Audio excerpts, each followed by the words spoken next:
Recording in progress. 예, 두 번째 시간 이제 들어갑니다. 인용한 말씀을 보면 예수님을 식사에 초대한 베다니 마을의 문둥이 시몬이라는 사람은 한 바리새인이었음을 알 수 있는데, 인간이란 자신의 부정함은 보지 못하면서 남의 흠결과 티끌은 잘 찾아내고 정죄 혹은 비방하며 자신을 뽐내는 문둥이요 유출병 환자들임을 계시해 줍니다. 이건 꼭 문둥이 시몬 얘기가 아니라 꼭 내 얘기죠, 사실은. 네. 베다니의 문둥이 시몬은 자신의 부정함은 보지 못하면서 남의 허물과 티끌을 함부로 판단하며 비방하는 모든 문둥이를 대표하는 표적의 사람으로서 율법으로는 회개하여 양심을 깨끗이 씻어낼 수 없으므로 지난날의 그 크고 많은 중죄들을 값없는 은혜로 사함을 받아 주님의 말씀으로 고침을 받고 대제사장인 주님께 와서 결례를 행하여 저주에서 해방된 사람을 대표합니다. 그러니까 구약시대에도 하나님의 선지자의 말씀을 따라가는 구원받은 유대인들이 있었고, 그냥 모세의 제자를 자처하지만 사실은 거기에 오해한 율법 제사장들을 따라가는 많은 백성들이 있었다라는 걸 예시로 지금 보여주는 것이죠. 지금 구약시대와 신약시대를 전환하는 기점에 이런 말씀이 나오는 것은, 마르다와 시몬은 왜 부관계로 성경이 이렇게 설정이 되느냐, 이것은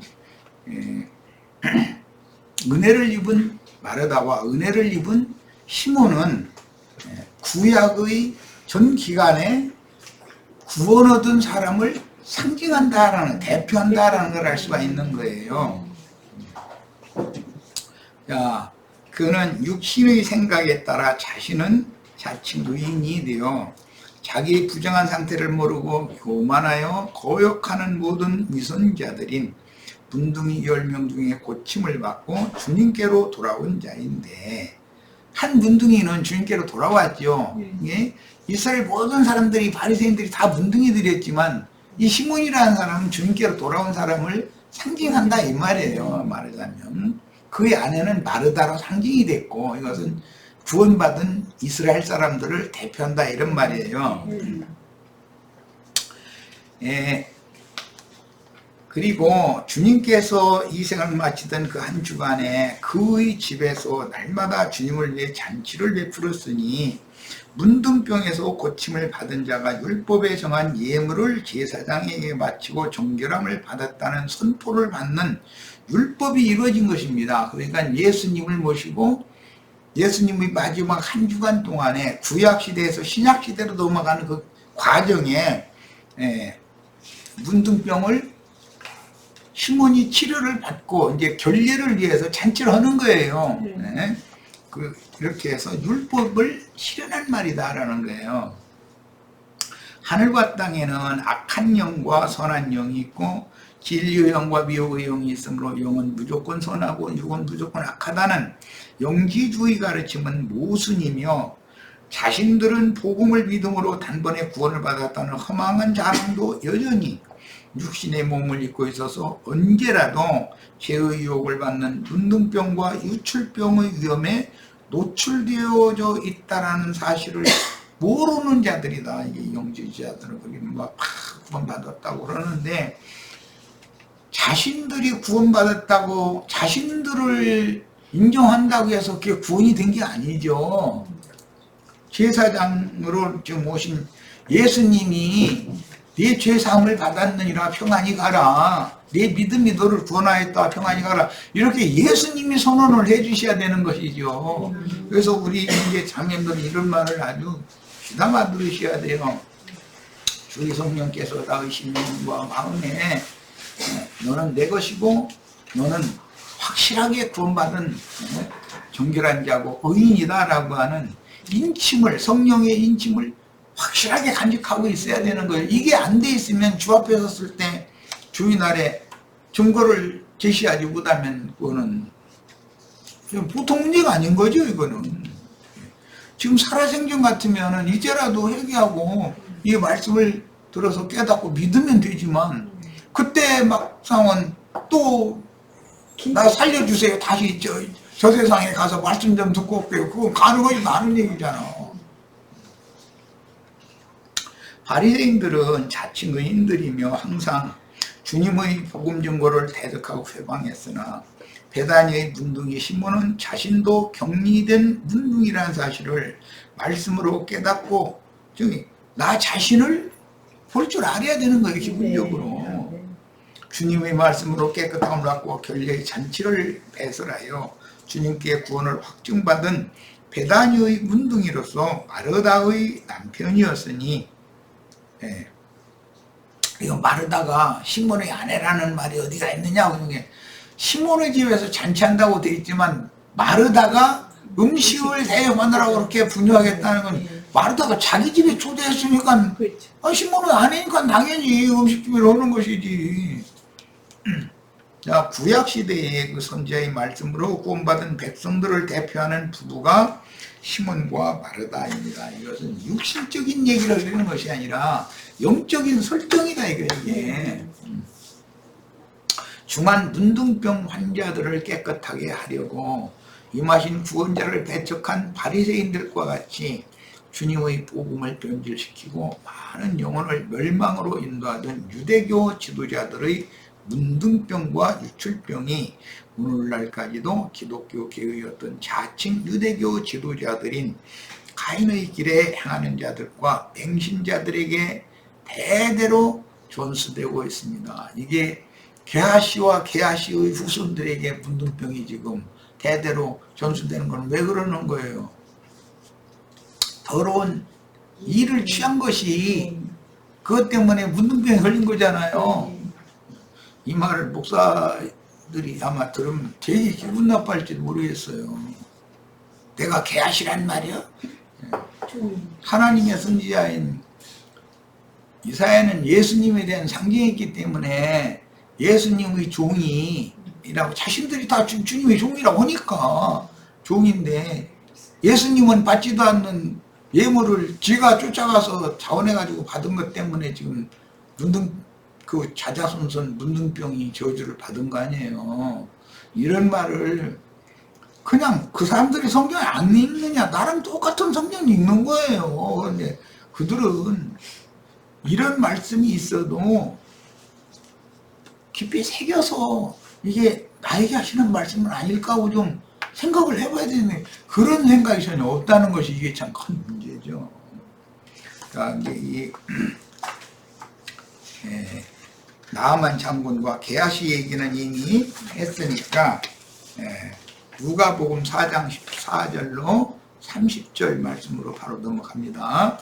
예수께서 그 자라나신 곳 나사렛에 이르사 안식일에 자기 규례대로 회당에 들어가서 성경을 읽으려고 서심해 선지자 이사야의 글을 들거늘 책을 펴서 이렇게 기록한 것을 찾으시니, 그것을 쭉 말씀해 나가고 그 말씀을 쭉 읽은 다음에 책을 덮어 그 맡은 자에게 주시고 앉으시니 회당에 있는 자들이 다 주목하여 보더라. 이에 예수께서 저에게 말씀하시되 이 글이 오늘날 너희 귀에 응하였느니라 하시고 나서 말씀이 이제 또 이어나가는데, 또 가라사대 내가 진실로 너희에게 이르노니 선지자가 고향에서 환영을 받는 자가 없느니라. 그러니까 나사렛 마을에서는 예수님이 환영을 받을 수가 없다는 것이죠. 그래서 우리는 그 나사렛 마을에 예수님과 함께 자라지 않은 거 감사하셔야 돼. 예수님이 갑자기 내가 하나님이야 뭐 자꾸 이래오면은 너 미쳤어 이거 왜 너다시 너 밥장 소리 하는 거야 하고, 아니 너하고 저기 같은 학년에 같은 친구에 그러고 있었잖아. 그러고 너하고 나하고 이렇게 안동네에서 저 뻘거벗고 그러고 자랐는데 뭔 소리야 이러면 믿어지겠어요? 그게 안 믿어지죠. 그러니 우리 감사할 게 한두 가지가 아니야. 예수님과 한 동네에서 함께 자라지 않은 거 감사해야 돼. 난 그거 생각 참 깊이 많이 해봐. 가라사대 내가 진실로도 이르노니 선지자가 고향에서 환영을 받는 자가 없느니라. 내가 참으로 너에게 이르노니 엘리야 시대에 하늘이 새해 6달 동안 닫히고 온 땅에 큰 흉년이 들었을 때 이스라엘에 많은 과부가 있었으되 엘리야가 그중 한 사람에게도 보내심을 받지 않고 오직 시돈 땅에 있는, 이건 이방이잖아요. 이방 땅. 사렙가의 한 과부에게 분이었으며 거기 가가지고서 이거 마지막 털어먹고 죽으려고 그랬더니 그럼 그거 떡 만들어 나한테 갖고 와 임제 이랬다고 그러죠. 또 선지자 엘리사 때 많은 문둥이가 있었으되 그 중에 한 사람도 깨끗함을 얻지 못하고 오직 수리아 사람 나만 분이었느니라. 이 말은 무슨 뜻이냐? 선지자의 말씀에 절대적으로 순종한, 말씀을 순종하는 사람에게는 하나님의 은혜가 임한다는 걸 지금 예수님이 말씀하신 거죠. 엘리야와 엘리사 선지자 때 이스라엘 12지파는 구원을 얻지 못하고 도리어 이방 죄인들이 구원을 받았듯이 침례자 요한과 예수님이 12지파에게 보내심을 받았으나 유대 교인들은 복음을 배척함으로 도리어 이방인들이 구원을 받아 구약성경의 모형적인 역사적 사실이 예언이 되어 신약시대에 실현이 됩니다. 회당에 있는 자들이 이것을 듣고 다 분이 가득하여 이게 갈릴리 예수님이 자랐던 나사렛에 있는 회당 사람들이죠. 지금 동네 밖으로 쫓아내 그 동네가 건설된 산 낭떠러지까지 끌고 와서 밀쳐내리고자 하되 예수께서 저희 가운데로 지나서 가셨다. 이렇게 되어 있어요. 위에 인용한 말씀에서 보면 주님이 사역 초기에는 유대인들을 구원하시려고 복음을 증거하셨으며 유대인 중의 유대인으로 나신 예수께서 자라신 곳 나사렛 마을을 찾아가셔서는 유대인의 규례대로 안식일 날 회당에 들어가서 성경을 읽고 강론하신 것을 알 수가 있습니다. 문제는 유대교에 심취된 유대인들이 그들의 규례대로 회당에 모여서 성경을 읽고 강론을 하면 듣는 신앙생활을 계속했으나 기록된 성경을 응하게 하려고 임하신 주 예수를 육체대로만 알고 그 입으로 나오는 은혜로운 말씀을 이해할 수가 없었다는 것이에요. 오늘날도 이건 똑같은 것이죠. 그때만 그런 건 아니죠. 유대인들의 규례대로 회당에 모여 부지런히 성경을 읽고 강론하는 말을 듣는 신앙생활을 습관적으로 계속하던 자들은 자신이 영적인 남편인 참 하나님을 잃은 불쌍한 과부들이고 아버지를 잃은 과들이라는 사실을 전혀 몰랐습니다. 선지자가 뭐 과부네 집이나 가야 되고 가서 고쳐주고 또 이방 문둥이가 자주 와서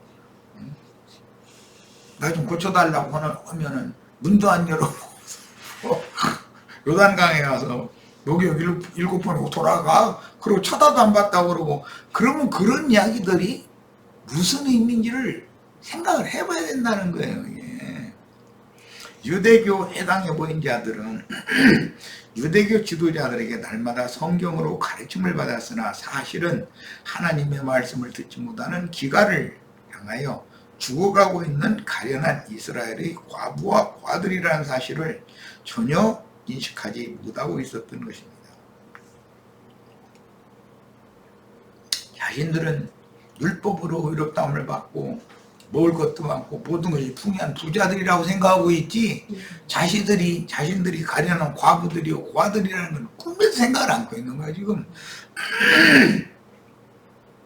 큰 흉년이 들기 시작한 지가 3년 반이나 지난 때에 자신들의 영과 혼을 살리는 생명의 양식을 공급할 은혜의 단비를 내려주기 위하여 3년 반이 지났다는 것은 율법과 선지자의 때가 이제는 끝나고 예수 그리스도의 때로 이제 바꿔지는 때가 왔다 이제 이 말이죠. 엘리야의 때는 끝나고 엘리사의 때로 이제 바꿔지는 때가 왔다 이제 이 말이죠. 예. 그래서 생명 양식을 공급할 은혜의 단비를 내려주기 위하여 찾아오신 주님을 그들의 유대 종교적인 관념과 육신의 사고를 따라 신약 복음을 극도로 반대하고 배척하였던 것입니다. 오늘날도 얼마든지 이럴 수가 있는 것이죠. 아직도 막 물침일 계속 해야 된다고 빡빡 우기면 그 사람 못당해. 그 사람 설득이 되냐? 안 돼요. 자기네들이 굳어진 관념이 있기 때문에. 그럼 그거 어떻게 할 수 없는 거예요. 주님 은혜에 맡겨야지. 유대교 회당에 모인 유대인들은 엘리사 때 이스라엘에 있었던 수많은 문둥병 환자들과 같은 부정한 자들이었지만 자신들이 문둥병을 치료하여 깨끗하게 하려고 임하신 구원자요 참 엘리사인 그리스도를 육체대로만 보았기 때문에 분이 가득하여 주님을 죽이려고 했습니다. 이런 비유들은 성경이 제시하는 문둥병과 유출병이 무엇을 의미하는지를 정확하게 드러내는 말씀들인데, 영적 교만으로 인하여 마음 눈이 멀어서 자신들의 부정한 상태를 모르고 헛되이 자긍하는 자들인 아까 베다니 문둥이 시몬과 같이 눈물어가지고, 아니 자기도 똑같은 바리새인 입장인데 예루살렘에서 쫓겨났잖아. 그래가 문둥이처럼 와서 살잖아 지금. 그러면서 마리아가 어떤 죄인인지 알았으면은 막 이러면은 이게 정말 사람은 참 이게 하나님의 눈을 가려놓으면 세상에서도 못 봐. 이거 은혜가 필요해. 자기 동족인 유대인들에게 극단적인 배척을 받으신 주님은 할 수 없이 동족들을 그 마음에서 일시적으로 버리고 이것은 이제 둥일에 동안 부정한 자들이 되는 거예요. 이제 영적 문둥병 환자들인 유대인들에게 개돼지 취급을 당하며 하나님께 버림받은 자들이라고 여겨지던 사마리아와 이방의 갈릴리를 찾아가셨습니다. 가버나움 쪽으로 이제 옮기신 거죠. 그뿐만 아니라 유대 땅에서 마지막 사역을 하시는 동안 예루살렘 성 밖의 감람산 깃을 문둥이 마을인 베다니에 모여 사는 가난하고 고통받는 자들과 함께 거하시며 마지막 한 주간을 이게 엘리야 때 새해 6달 동안 기근이 임했는데 이제 그 단비가 내려져 가지고 풍년이 오는 걸로 이제 이렇게 넘어가는 시점인 것이죠. 지금 마지막 그 한 주간을 보내시다가 이 생을 떠나 하늘 영광에 들어가셨습니다. 주님은 빈천한 자들의 친구요, 세상에서 버림받은 불쌍한 이들의 친구로 오셨던 것이며 유대인의 하나님일 뿐만 아니라 이방인의 하나님도 되시는 자비와 긍휼의 하나님께서 영원전부터 그 기쁘시고 선하신 뜻을 따라 작정하신 계획을 이 땅에서도 이루기 위하여, 하늘의 뜻은 반드시 땅에서도 이루어져야 되니까 비밀의 경륜에 따라 이렇게 행동을 하신 거예요. 자, 누가복음 17장 11절로 19절, 예수께서 예루살렘으로 하실 때 사마리아와 갈릴리 사이로 지나가시다가, 유대인들은 이렇게 이 길로 가지를 않아요. 한 촌에 들어가시니 문둥병자 10명이 예수를 만나. 그러니까 예수님이 문둥병자 10명을 찾아가느라고 이렇게 간 거죠. 이제 우리를 이렇게 찾아와 주신 것을 상징한다 이런 말이에요. 문둥병자 10명이 예수를 만나 멀리 서서 소리를 높여 가로되 예수 선생님이여 우리를 긍휼히 여기소서 하거늘. 레위 13장 45절로 46절, 민수기 5장 1절로 4절 율법에 의하면 문둥병자로 진단받은 사람들이나 유출병자로 진단받은 사람, 사망을 접촉한 자라고 진단받은 사람은 이스라엘의 신령 밖으로 쫓겨나는 거죠. 그런데 특히 문둥병으로 진단받은 사람은 기드론 시내 건너편 감람산 기슭에 있는 베다니 마을이라는 곳에서 옹교종교부가 이렇게 살게 됐었다는 거예요. 그런 성경이 말씀하시는 그림, 그 설정을 잘 마음에 담아 두셔야 돼요. 그런데 주님이 그 동네를 의도적으로 찾아가는 거예요 지금. 자, 10명의 문둥이가 우리를 불쌍히 긍휼히 여기소서 하거늘 보시고 가라사대 제사장들에게 가서 너희 몸을 보이라 하셨더니 저희가 가다가 깨끗함을 받은지라 그 중에 하나가 자기 낳은 것을 보고, 이게 시몬이죠. 마르다의 남편. 이게 이제 설정이에요. 큰 소리로 하나님께 영광을 돌리며 돌아와 예수의 발 앞에 엎드려 살해하니 저는 사마리아인이라. 예수께서 대답하여 가라사대 10사람이 다 깨끗함을 받지 아니하였느냐? 그 9은 어디 있느냐? 이 이방인 외에는 하나님께 영광을 돌리러 온 자가 없느냐? 하시고 그에게 이르시되 일어나라 가라. 네 믿음이 너를 구원하였느니라. 이 선언을 딱 받아야 되는 거예요. 제사장에게. 유대인의 혈통을 받아 유대지파의 한 사람으로 세상에 마신 주님은 당시 유대인들의 전통을 깨고 사마리아와 갈릴리 지역으로 직선거리로 통행을 했다는 거예요. 유대인들은 사마리아를 빙 돌아서 갈릴리 가고 싶으면 갈릴리에서 예루살렘 오고 싶으면 빙 돌아서 이러고 다녔었어요. 그런데 예수님은 이 사마리아 지역을 의도적으로 지나가는 것은 열 문둥이를 만나러 사실 가는 거예요. 이제 이 말은 우리 죄인들을 찾아오신 주님을 상징적으로 지금 이런 설정을 한다라는 거죠. 그곳 지역 주민들은 옛적에 아시리아의 살마네셀이 혼혈 정책을 통해서 이방 민족과 통혼시킴으로 순수한 이스라엘 민족의 혈통이 유전되지 않고 더러운 피가 섞였다는 관념과 선민의식 때문에 자기들은 빼내심을 받은 순수한 하나님의 백성들이요 저들은 이방의 개나 돼지들이라고 여겼기 때문이었습니다. 이 히브리인들은 개와 돼지를 아주 부정한 짐승으로 봤었어요. 그런데 사실은 저희가 개요 저희가 돼지들인데 말이에요. 이게 참 놀라운 일이죠.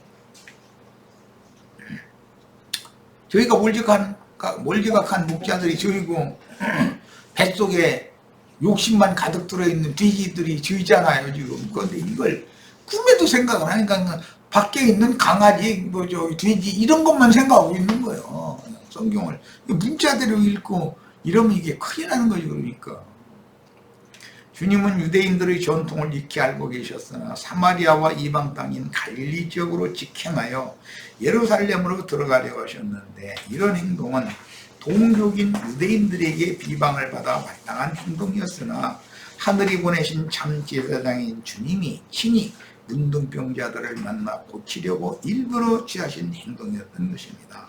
주님은 사마리아와 갈릴리 사이로 지나가시다가 만난 문둥이 10명을 다 불쌍히 여기고 긍휼을 베푸셨으며 그들의 전통적인 제사장에 가서 깨끗한 상태를 보이고 결례를 확증하는 그 말씀 앞에 아무에게도 이 사실을 누설하지 말고 그냥 조용히 가라 그랬어요. 그 말은 사실은 너 가다가라도 깨닫고 나한테 와야 돼 이 말이란 말이에요. 지금 율법 제사장한테 가서 누설하면 안 되지.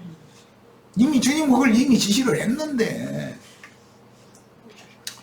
예수님이 자신들을 구원하는 제사장으로 오셨다는 것을 나머지 9은 깨닫지 못했다는 거예요. 율법 제사장들은 자신들을 문둥이라고 정죄하고 쫓아낸 사람들인데 그 사람들한테 간다고 사람들이 받아줄 것 같아. 이 문둥이는 어디서 와가지고서 이러냐고 이러지. 이게 정말 오늘날 기독교계 신자들이 목사님한테 가서 아멘 아멘 무턱대 하는 거에 너무 불쌍해. 내가 보기에는 그 사람들은 자기 문둥병 당신 깨끗해졌다. 당신은 의롭다함을 받았더니 평안히 가라. 네 믿음들을 구원했다. 이런 선언을 해줄 사람들이 아니요. 사람들은 그럴 자격도 없고 그 사람들은 저 자신이 문둥이고 개돼지인지를 모르는데 뭐.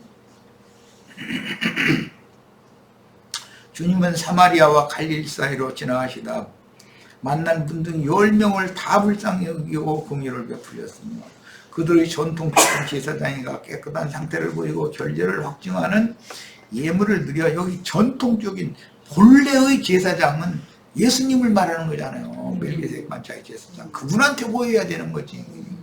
아론 반차 제사장이라는 변칙이잖아 이건. 아론이 제사장 되기 전에 이미 아담이 제사장이었고 아벨이 제사장이고 셋이 제사장이 이게 다 멜기세덱 반차가 이미 흘러나오고 있는 건데 이런 거에 대해서 너무 깜깜했었던 거죠. 유대교 율법 제사장에게 가다가 자기 문둥병이 나은 것을 알게 된 한 사마리아 사람은 예수께로 엎드려 감사하며 하나님께 영광을 돌림으로 살해하고 율법의 저주로부터 해방되었으나 나머지 9은 율법 관념을 버리지 못하고 자신들을 문둥병자로 진찰하고 진영 밖으로 쫓아낸 율법 제사장에게로 가서 자신을 치유해 주신 주님께로 돌아오지 않았으니 현대의 세상 교인들이와 똑같다. 이게 다 까마귀들이다 이거예요. 한 사람 외에는 하늘이 보내신 참 제사장이요 구원자가 바로 자신들을 긍휼히 여기신 예수님이라는 사실을 모르고 말씀으로 고쳐주신 그분께 감사와 영광을 돌림으로 레위기 14장에서 나병에서 치유받은 사람의 예물을 대제사장에 드려 깨끗함을 확정받으라는 말씀이 그 9사람에게는 응할 수가 없었다. 다 죄는 믿어서 구원받았다고 그러는데 죄가 구원받았다고 떠든다고 해서 구원받은 건 아니죠. 주님이 내 믿음이 너를 구원하여서 넌 평안히 가라. 주님이 선언을 해주셔야 되는 일인데 자신들을 진영 밖으로 추방하였던 율법 제사장에게로 돌아가 자신들이 치료를 받아 깨끗해진 사실을 인정받으려고 하였으니 그들의 율법 제사장들은 문둥이라고 정죄만 할 뿐 율법의 저주로부터 민수기 5장 그 저주로부터 정결례를 향하여 자신들을 깨끗하다고 인정하고 받아줄 수 없는 사탄의 사자들이라는 사실을 이 9문둥이 고침을 받았는데도 고침을 받고도 확증을 못 받았으니까 소용이 없어져 버린 거예요. 이걸 너무 몰라. 기독교인들 다 우리 구원받았다고 그러는데 글쎄 내가 볼 때는 확증이 있어야 되잖아. 확증이 주님 앞에 주님께서 확증해 줘야 되잖아. 나머지 9은 사마리아인이나 갈릴 사람들을 개돼지 취급하고 멸시하는 율법적인 종교 지도자들의 수하에 들어가 율법적인 종교 생활을 다시 하다가 죽어서 주님의 은혜를 모르고 구원자를 믿지 않은 자기 죄가를 짊어지고 자기 죄가를 주님은 다 고쳐주셨지만 결례의 예물을 드려서 확증을 받은 적이 없으면 소용없잖아요. 내가 구원받았다고 떠든다고 해서 구원받는 건 아니잖아. 구원을 주시는 분이 너는 의로운 자다. 너는 율법의 저주로부터 이제 완전히 벗어났다. 네 믿음이 너를 구원하였으니 평안히 가라.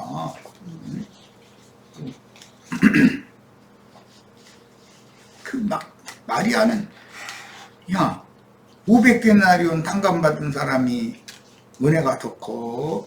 50데나리온 탕감받은 사람이 은혜가 더 큰 거. 아무래도 많이 탕감받은 사람이 은혜가 더 크겠죠. 그래. 은혜가 큰 만큼 죄사함이 큰 죄를 사함 받은 만큼 은혜도 큰 거야. 이게 보통 말이겠냔 말이에요.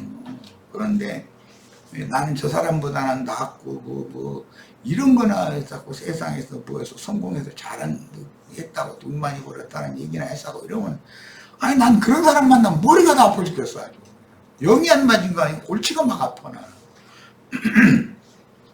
물론 하나님을 모르는 모든 이방인도 근원적인 문둥병, 유출병자들로서 뱀의 유혹에 넘어간 부정한 여자가 낳은 모든 인류는 다 부정한 육신을 입고 빛의 아들들의 영적 천국인 교회에 바뀐 어둠의 세상에서 유리하고 방황하며 한평생을 육체의 각색 정욕들에 의해 지배를 당하는 죄인으로 살며 영원한 죽음을 향해 달려가고 있습니다.